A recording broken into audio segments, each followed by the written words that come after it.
Welcome back to Initial Reviews. Today we'll be covering Tom Clancy's Without Remorse, starring Michael B. Jordan. But first, if you can follow us on all our social medias at Afro Anime Initiative at Facebook and Instagram. And on Facebook, we have a group and a page, like them both. And at Afro_AI on Twitter and right here on YouTube. And while you're on YouTube, do all those YouTube things where you like, comment, subscribe, and please don't forget to share. It helps the channel grow.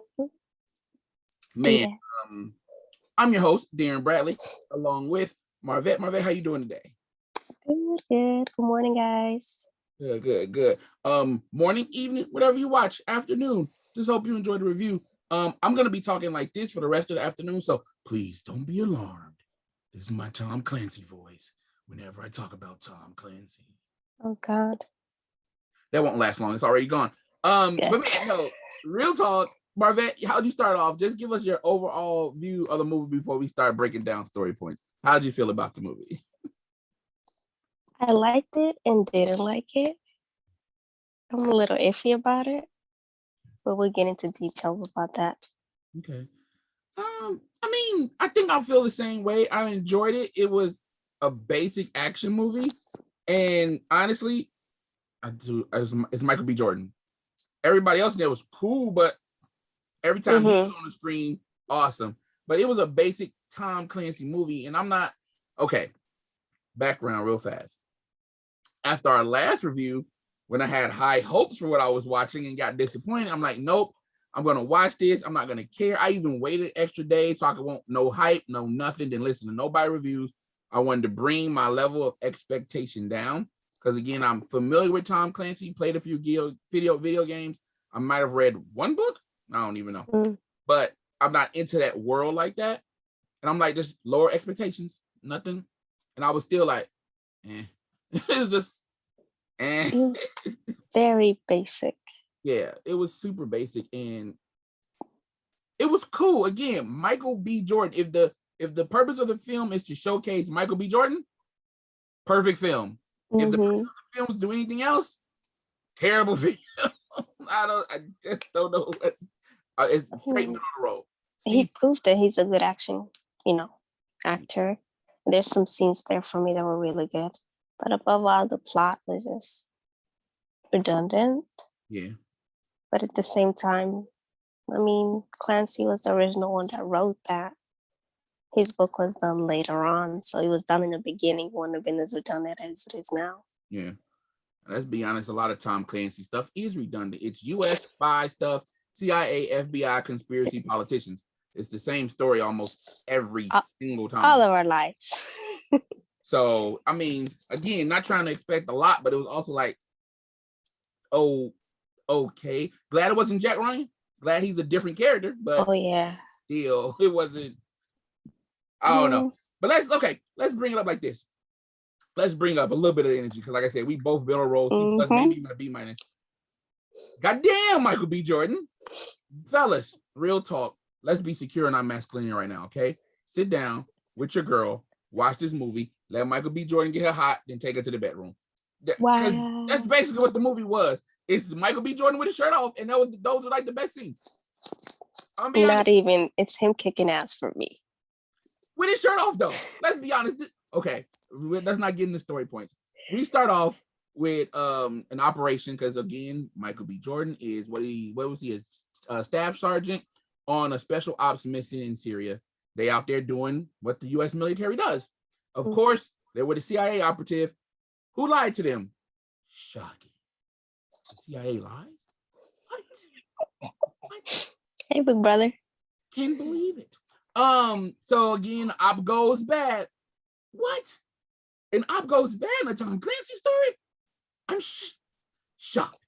Okay, let me stop. But op goes bad. They still complete their mission. Of course, again, they lied to. We show Michael B. Jordan's angry. They go home. Then they started getting knocked off. White man and his family go outside, take out trash, dead. White man out in the club partying, going home to his girl, dead. This is when it changes. Michael B. Jordan at home with his wife and unborn child. They killed the wife and child. Oh my God, a black woman had to die to motivate the character. another shot. Okay, I'm gonna stop. I'm sorry. America. I'm being facetious. I'm sorry. But that woman in the refrigerator thing. Okay. Marvette's new to the geek world, guys. So let me explain it for you. Women in the refrigerator is this trope that from comic books where a female character has to die to motivate the male character, usually the superhero, also then killed by a male character to show how bad that male character is. And it's called Woman in the Refrigerator because of a Green Lantern story where Kyle Rayner's girlfriend gets stuffed into a refrigerator. Yeah. We've been over this, we've been through with this in comic books for the last 30 years, even though that trope ain't been that long. But to have it here again, white man got a family with kids.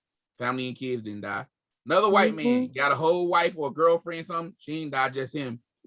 But we got to kill Michael B. Jordan's wife and unborn child, played by Laurie London, by the way, who did okay. It was all right.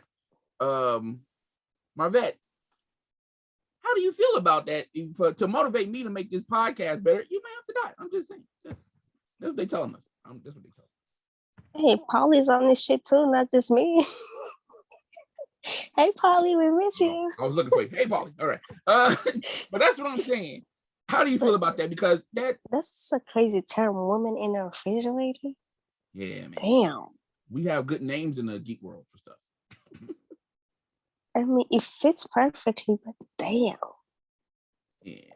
I mean, the man was chilling downstairs with his headphones on.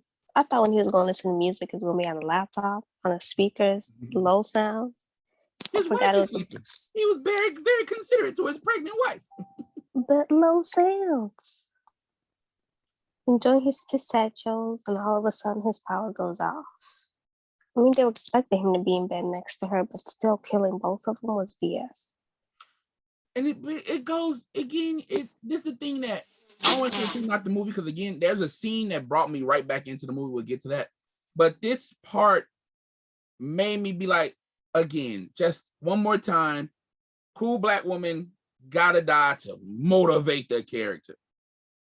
No, he was already a killer and already good at his job. What other motivation does he need? I mean, his wife and unborn kid being killed. So we do that. He's a badass. The rest of the guys, I ain't gonna front, they kind of go out kind of weak, even though they just as good as he is. But he takes out at least 3 out of the 4 men that was trying to kill him. One of them gets away because they both ran out of bullets. Another trope at everybody's shooting, and the last 2 guys run out of bullets. I don't know how you walking around with one gun when you're going to kill people. You know you're going to kill a top level killer himself. You only bring 1 gun, 1 clip.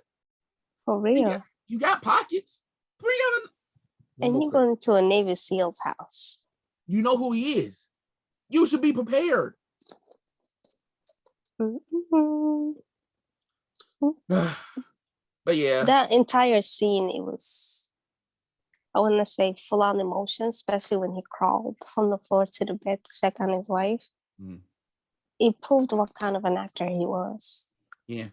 His emotional side, his dramatic side, all of that. The energy and the emotions he carried in the entire scene was just something else. Yeah. I know we're talking about Without Remorse, but Creed 2, like, it showed a lot of that with him, that he can, just his face, that angry stare, and you can feel everything behind his eyes. You get that here in this scene, and then you get weeping. It was good. It was good. There's another that's technically almost the exact same scene later on when he goes back to the house. We'll get to that. Okay, so he survives. Michael B. Jordan's character, John Kelly, survives. One of the assassins survives. He gets out. He goes to the hospital. We go through the whole thing with the CIA agent played by, what's the man name? Jamie Bell. Jamie Bell's not bad. Jamie Bell as the CIA agent, creepy, sniveling. Good job, Jamie. If the shoe fits. Yeah, he did really good. Good job, Jamie. And he goes and basically tries to blame the attacks on the SEALs, saying they're dirty. That Navy SEALs have a history of being dirty, which, if that's true, we need to handle that. But they try to do it, and John Kelly's commander, Karen, played by, let me get this right, Jodie Turner-Smith. Thank you. I had it written down, but couldn't read Jodie because my handwriting is terrible. Jodie Turner-Smith plays Karen, beautiful woman. But she's the chief Navy SEAL, commander. Beautiful, lovely role. And she goes in like, I know you ain't talking about my dudes like that, and just straight up sets off what we think will be the main antagonist, the CIA agent, and Karen and the last of her team. Because again, they got to hide the rest of the team. They getting popped off by Russians. Oh, I'm sorry. That was a big deal in the Syria op that they did that went belly up. It wasn't them fighting Syrians. They were fighting Russians. We're not really supposed to be attacking Russians in the Syrian conflict. Nah, politics. So the Russians come back. Russia anyway. Yeah. So the Russians hit back. So you got us killing Russians over there, Russians killing Americans over here. And you know what? Fast forward a little bit. Once he heals up, once Michael B. Jordan gets ready, Michael B. Jordan like, well, we got to find out who did this. And the CIA like, nah, we done with this. The CIA like, nah, we finished. With, of course, then we get our slimy politician who tries not to be slimy, but I'm sorry. Guy Pearce, you cool, bro, but you look slimy, dog. I think everything he does is slimy. Everything. And Guy Pearce is supposedly in person one of the nice people in the world, but he looks slimy. He just does. He just does. But this is the beginning of the movie. So he's trying to play nice. And he tries to help Karen and Michael and John Kelly get their stuff together, find out what they got to do, give Karen some information. Karen gives this information to Michael B. Jordan. And here's the thing. The one thing I liked about this movie, which in a lot of these movies, they stop. Oh, he's a badass. And now he's going rogue. We got to stop him. Nah, dude was like, let him go. Let's see what he do. That's the thing. If you train a killer and you know he's a killer, you point him towards your enemies and say, go to work. But in all these movies, they try to arrest him. They try to stop him. Not in this, man. Nah, go handle your business. I like that. That I liked. I mean, he was a reckoning force that you couldn't mess with at the moment, full of rage. And look what he did at the prison. And he said that was just a taste. Okay, let's get to that. The information that Kelly gets from Karen, he used it to go attack a Russian diplomat. Marvel. I'm sorry, y'all. I'm a geek. Calm down. Marvel. Watch this scene. If y'all make another Punisher movie or television series, this is how you do it. He has to be ruthless. He has to be uncaring, but he has to be motivated. He takes the diplomat. First of all, he rams him with the car. He gets the diplomat out. That's the first thing. Rams him with the car, traps them, sets the sucker on fire, kills the driver, gets in the burning car with the diplomat, and tortures him. Yeah, that scene was amazing. Amazing.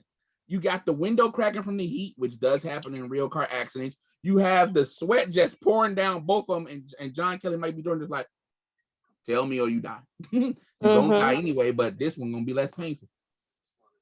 That's Punisher. That's Punisher. And I'm shaking a lot with my camera. See, look, the good scenes get me excited. That was a powerful scene, though. Powerful scene. He gets the information and then gets arrested. I mean, he is a black man. He gets arrested. I'm sorry, I had to say that joke. He gets arrested. Go ahead. And the fact that he had to keep yelling out, I don't have a gun. I want an arm. I want an arm. I'm like, holy shit. Here we go. But let's be honest. In this case, he did just kill like 2 people. But he got to let it be known. He killed 2 people. I'm still black. Yo, look, hands up. I'm turning my back. Don't shoot. Navy SEAL or not. Navy SEAL or not.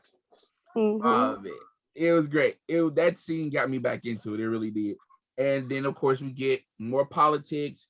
He's in jail, but he talks to Karen. And he like, yo, you did this, because Karen is a military woman. They allude that her father is, and I believe that person, the name Greer, is a Tom Clancy name. That's a person that's used over and over again in some of his books. So they're trying to connect the bigger world, which is another good point, which I'll get to later. They're trying to connect this to a bigger Tom Clancy world, the video games, the books, everything. So she's a straight edge military brat. She's like, yo, you did this wrong, bro. I shouldn't have helped you. And now you're in jail, and that's what you get. And he's like, they put me in a Russian jail, though. Think about that. Why they put me in a Russian jail? I just killed some Russians. How does that make any sense? I'm a black dude. They put me in a Russian jail. Cool boy. So he in jail. And I'm gonna let you talk about this scene, and I'm gonna be quiet for it, man. Go ahead and tell the people.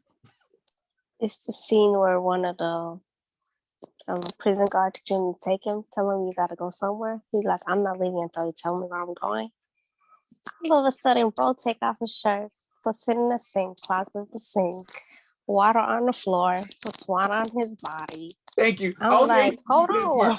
Why you just gonna flash up? I mean, okay. Like, what we getting ready for? And all of a sudden, I see them, all the guards coming in dressed up in like SWAT teams uniform, coming. I'm like, for that one black man.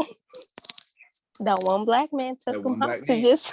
Yeah, took hostages in jail. Whoop that ass. Whoop that ass. And even though, let's be honest, the putting the water on was twofold. It was one, practical, somebody hit you, the hit slip, it don't hurt as much. Two, for the female audience, because I'm just like, y'all took that camera stayed there for a long time just to put on the water. The preparation of it was like, where are you going with this? It was just a long time. Yeah, let me get water. Yeah, I might be flex. Hold on, water. It was like, cool. Yeah, I got it. Cool, great. It was great. And I'm like, okay. Like I said, fellas, watch it with your girl. That's all I'm saying. Watch it with your girl. It was great. But yeah, he took hostages. I mean, kicked in the prison. In prison, kicked their ass. It was fantastic. As prison guards, you have weapons. All you walked in was a stick and a shield to protect you from this black man. All right.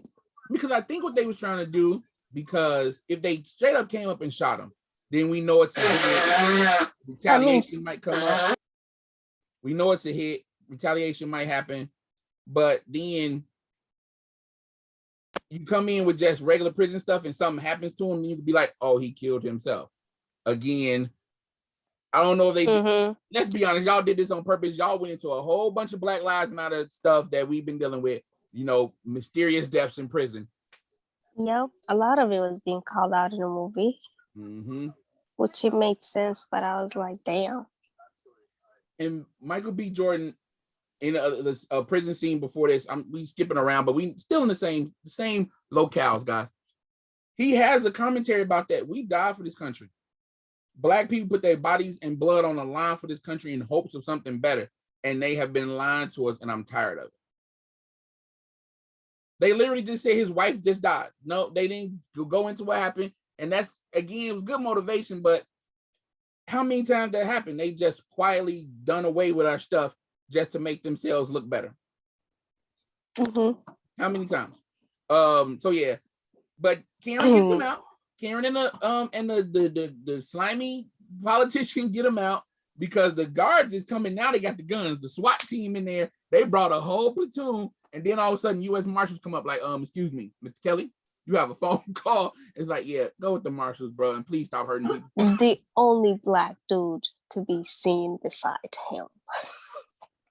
Okay, like he gonna trust that black man. There were 4 black men throughout this whole movie. There's John Kelly. There is his cop friend, who is the U.S. Marshal that shows up later. There is the pastor, who we'll get to later. And then there's a random dude at a party. Yep. 4 black men in this whole movie. That's and I'm cool with it because, again, if you're supposed to focus on Michael B., I understand. But black men come in different shapes and sizes. You just get a black man that look different from Michael B. Jordan. It would have been fine. Marshall was a little dark-skinned chocolate, Yeah, you could have cast me. I was probably free. You could. I don't look nothing like Michael, and we would have bounced off each other. I would have called him Killmonger. I would have slipped up, but it would have been fine. Don't worry about it. But that was a great scene. That was another great scene. This movie has a lot of great scenes for a mediocre movie. So they get him out, and then they're like, okay, let's tell some of the truth, most of the truth. Let's go after the Russians. Here's what you got to do, and you're gonna give you a new team, which was weird because the other members were still alive. So I'm like, if you kept the other members safe, why didn't you just go revenge? They killed your buddies. But I think They didn't question it like he did. yeah, and I think that's He another thing. questioned the off from the beginning. Yeah, that's true too. So, I didn't pick that up. You're right. And something that stood out to me was when the secretary was telling the CIA agent, John did something that we couldn't or can't do. He shook a tree that can't be shaken. Mm-hmm. He's talking about the Russians. And I'm like, God damn. Yeah. Leave Again, it to the black man. right. Yeah. And again, a slimy politician trying to be nice, but still slimy. Like, why would you say something like that? What are you talking about shaking trees, bro? But again, black men to the rescue. And again, black men to the rescue. They Karen tries to keep him off the ops, and the slimy politician's like, nah, you going. Go kill some people. The scene that made me want to like this movie more than it was the airplane scene. Yes. They're on an airplane. It's dressed up to be like a commercial airplane, but it's a military plane. The squad is on there. They're gonna drop down into Russia to go do what they gotta do. The Russians like, nah, fam, we know y'all lying. They blow up the jet. They hit the engine. The jet crashes into the sea. That scene when they're trying to survive the plane crash was so claustrophobic, and the plane turning over into the water. I felt like I was there. Like my chest was tight. That was filmed very well. How do you feel about that? Well, that scene, Marv? It was wild. It felt like it was in it, especially when he went to get the equipment and went all the way down there, risked his fucking life. Mm-hmm. All these random folks he just met. But did you notice how he did it though? They trying to survive. Like they running out, they swimming, they trying to get out. He like, get the equipment. We still finna go kill some Russians. Like, what are y'all doing? He goes back to get the guns. Because even if you're trying to survive, how are you going to swim all that distance to get somewhere safe or to the safe house you're supposed to go to? Mm-hmm. So he was thinking like an actual Navy SEAL. And again, black survival mode was on. Again. Because it was funny because I think, okay, if you go back and look at it, they had some life preservers, and I think they had the boat, the inflatable boat, but they didn't have no weapons. They didn't get the money, passports, none of that stuff. And he like, go get the damn equipment. And what did he call it? The Zodiac, which I think was the explosive and the maps and stuff to go get. And like, we still gonna do this just because the plane crashed. We still got a mission to complete. And I loved how once they get out the plane and they get on land, he's like, yeah, we still finna go kill some Russians. What are y'all doing? This ain't over. We got the equipment, which again, he got the equipment. We still alive. We going to kill Russians. And they go through another military trope. The new group together bonds by telling each other their real names because they think they're gonna die now. Mm-hmm. It's just like, y'all could. What? It's just like it was. You knew it was coming. This movie was so predictable. It's just like, oh, here's the scene where they want to bond all of a sudden. Y'all all a bunch of trained killers. What y'all bonding for? We're gonna die. Might as well know my name. Why? Like, that's gonna matter. Okay. Oh boy. So they go. I'm not the one that's gonna tell your family if you died or not. I don't know you. We ain't been in the same unit. We ain't been fighting wars together. We just met for this one mission, bro. It's that too. If the rest of the team survived, why weren't they a part of the mission? Again, I think what you said was something I didn't pick up on. They didn't question, so they was like, "We cool, we don't care." But that politician, Guy Pearce, the secretary, he needed somebody to go mess some stuff up to get his plan in motion. Those other guys from the team weren't gonna mess nothing up. But it was just, I don't know. That scene really, again, you get a good scene that brings me into the movie, another scene that pulls me out of the movie. And it pulled me out. It's like, if that's real, if that's a real thing, and soldiers do that if they just met, okay, it wasn't done well in this scene. It just felt flat. Yeah. Really flat. It was really, really flat.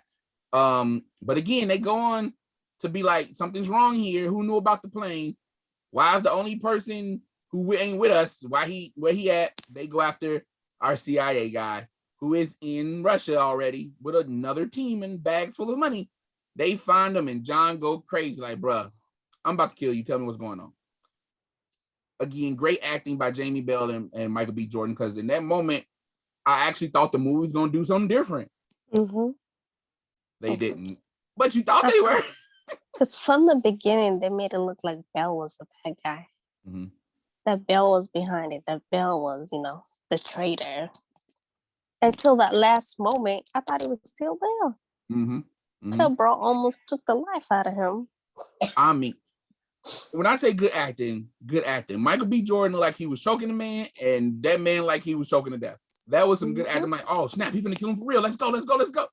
He didn't. Karen helped stop him. She was like, just stop. Like, kill him. Karen be trying to stop the black man this whole movie, and I ain't talking about the Karens we know from life, but it was messed up. But she was trying to be smart, but again, they didn't want him smart. They wanted him wilding out, but he got his mind together when they got to the last part of the mission. We're at the end of the movie. He finds the person that killed his wife, and we found out, guess what? That man also works for the CIA. This was all been a giant setup. Dun, dun, dun, dun. Higher ups, even higher than Jamie Bell's character. What was his name? Richard Riker. He was even over him. It was a giant conspiracy to start a war between America and Russia. Both sides have been. The American side has been setting this up. It's been straight up BS. The Russian operative that killed his wife straight up said, like, bro, we've been played. We both work for the same people. We both from just different perspectives. But dude got a bomb strapped to him, blows himself up, alerts the authorities inside an apartment complex with Russian civilians, by the way. America. And they got snipers around the building to kill off the American soldiers, to plant the bodies there to be like, look, Americans killing on Russian soil, just like Russians killed on American soil, start a world war. But Michael B. Jordan, them like, nah, this ain't happening. They pull off some really cool military moves. They take out a couple of the snipers. One of the soldiers gets killed. And that's when we get that, what do you want me to tell your family? Even though I don't know you, but I just assume you have kids. Tell them I love them. Didn't need it. They could have all survived. I mean, do just a little something different. Just a little something different. It would have brought this movie up. Somebody got died. Somebody got died. Even though we got 3 American soldiers dead and a dead black woman, we still got to kill one more white man just to bring it home. No, nobody else had to die.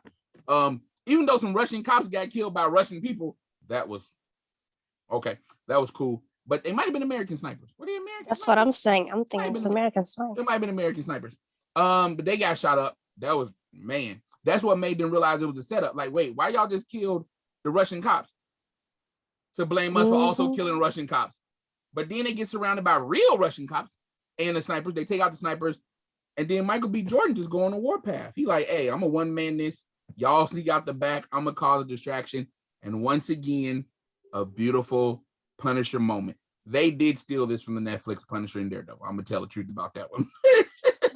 This come in, they are in the top of the building, and they're going to the lower floor. Michael B. Jordan, floor by floor, fighting against the snipers, cops, and Russian military at this time, I think, right? Yeah, Russian military I showed about him. Going down floor by floor to cause a distraction so the rest of the team can, again, no evidence, can't leave any evidence behind else, could cause a war. And he actually makes it out. He survives. Marvette, I've been talking. How do you feel about that final battle scene where Michael B. Jordan does his hero moment, basically? It was smart tactics, but the other members were selfish. At least one of them could have stuck around and helped the man out. Like, I get it. He took care of it by himself. But goddamn, why he got to do the whole thing in the entire fucking movie? I know he the lead. But hello, we are all in this mission together. But I was surprised by Jamie Bell, though. He showed out. Yeah, he did. And Jodie, Karen Jodie Smith, her character dude took down a whole sniper by herself. And then Jordan, you think Jordan come? That was the one thing they did different, but you also kind of saw coming. Jordan comes the same day, but she's like, yeah, I'm done already. My gun just jammed. Like, it wasn't that big of a deal. My gun jammed. I killed him. Let's go. Let's finish the damn mission. That was cool. I like that part. But yeah. Then fast forward when he leaves the place in an ambulance, just in Russian military, of course. Straight out Russian military gear. Call of Duty. Some more Tom Clancy stuff. Straight out Russian military gear. You get that skin in 1,000 video games. It was great. When they get on that boat trying to get back to the US, he said, "We served a country that didn't love us back. We believed in what it could be. We fought for what America could be."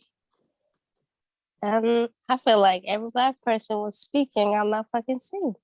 Yeah, we got Black Falcon and White Wolf. Now we out without remorse. We getting a whole bunch of Black men perspectives about we sick of this shit.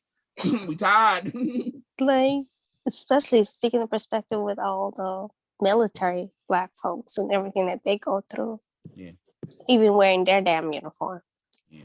Like, are you fucking kidding me? So that was a very powerful scene, and the emotions he carried when saying those words too. Yeah. It's like he pushed it 1,000 times. Yeah. Michael B. Jordan again, showing he is a good actor. Like you can be emotional, you can be the action hero, but you gotta have range. There must be range. So yeah, they get out. They survive. They like, oh man, we gotta figure this out. It's a conspiracy. Again, the CIA agent is like, hey man, it's a bag of money. Take it and just go, bro. Because we gotta figure this out. And if they think you're still alive, the target on your back's too big. They do it, he disappears. Everybody think everything's sweet. The mission's over, the people home. The politician go to the bathroom again. Another trope. Politician, fancy restaurant, goes to the bathroom, gets ambushed by the guy he thinks is dead. Yeah. But it was cool. How he took him out though. Yeah, it was cool. It was, again, Michael B. Jordan and Guy Pearce acting made this scene better than what it was. They made this scene way better than what it really was because, again, it's another bathroom scene. I just tricked you into telling me that you're the real bad guy. I just want to know how he took him out that bathroom to the car and cuffed him up. It got to be the same way he got in because, again, I don't know how many spy movies you watched. Again, I watch too much stuff. That's a trope. You somehow snuck into the bathroom. They never show you how. You get into the bathroom. Nobody knows. Nobody else in the bathroom. There's not even one other random person in the bathroom with the politician. We literally saw that. No guards. We literally saw the guard didn't go in to check. The guard didn't go in to check, so it could have been 2, 3, 4 other people in there at the same time. Nobody else is in there. Sounds like a secretary of the U.S. government just gonna walk in the bathroom without nobody going to check before he walks in there. He waves him off. That's the fifth black man, the bodyguard. He waves the bodyguard off, and it's just like, so again, another trope. But once he gets him in there, takes him out, they go to the car, and he's like, "Yo, you gonna tell me now that I know you did it? You gonna tell me why?" And they get the whole thing. We need another war. World War II did nothing but boost the American economy. We spent so much money, owned so much stuff, took so much stuff from other people. And I like this part, how he didn't say it, but he straight up said it. We have no more enemies where half the country thinks the other half is the enemy. Just say racism. Let's be honest. It's not that the other one half thinks the other half is the enemy. They just racist. Even though we all supposed to be American, half the country is racist. Unlike Kamala Harris and some other people, we know America's racist. So does this politician. I just think they just didn't want to say it. And I don't know why. Because you've been saying everything else. You could add that part in there too. And no problem. He kept telling him, say her name, say her name. You're going to say my wife's name before you die. It's like, damn. Again, some Punisher stuff. That's some Punisher. This movie bar was heavy for Marvel Comics Punisher. You know what? Hold on. I'm going to throw this in there because we haven't done a news show in a while. But they talking about a black Superman. I'll be cool with a black Punisher. I ain't going front. It sounds good, actually. I'll be cool with a black Punisher. If they do the style of Michael B. Jordan. Yeah. Or they even make it like a black story. Like, it's not, maybe it's a mob, go from mob hit to police brutality, something, ramp it up that way. Everyday things black folks face. And somebody said, F it, and we finna punish some white supremacists. I'm cool with that. All right, then. I'll watch that Punisher. But yeah, so he gets the politician, like you said, get him out the bathroom, get him into his car, cuff him up, and gets him to confess. And of course, Michael B. Jordan's taping because why wouldn't he? This scene was cool. There are two cool dream sequences, I want to say. One where he's in the hospital after the first attack, where they're in the forest making out, and she gets sucked away. Beautifully well choreographed. That was nice. And then there's the next dream sequence where he's in the car drowning with the politician, and he closes his eyes. You think he's about to die, and they're by a campfire. That was a beautiful scene. That was, I really like, and Laurie London playing his wife. That scene right there was really cool. Where she just says, you know, she played very ethereal. Is that the word I'm looking for? Ethereal.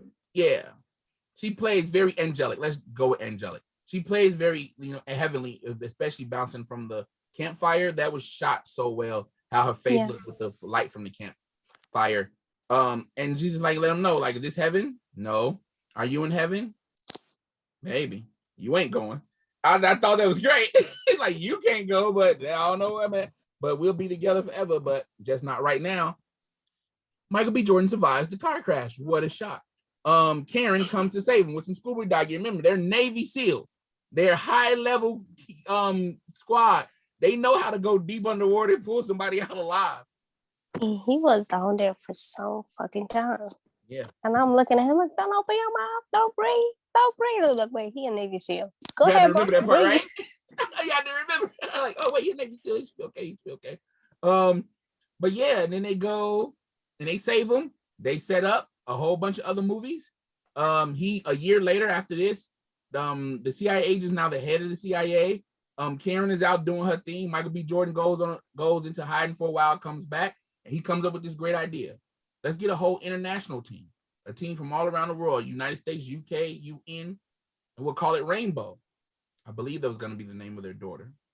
And the wife liked a lot of color. But here's one more thing. For all my gamers out there, Tom Clancy's Rainbow Six Siege.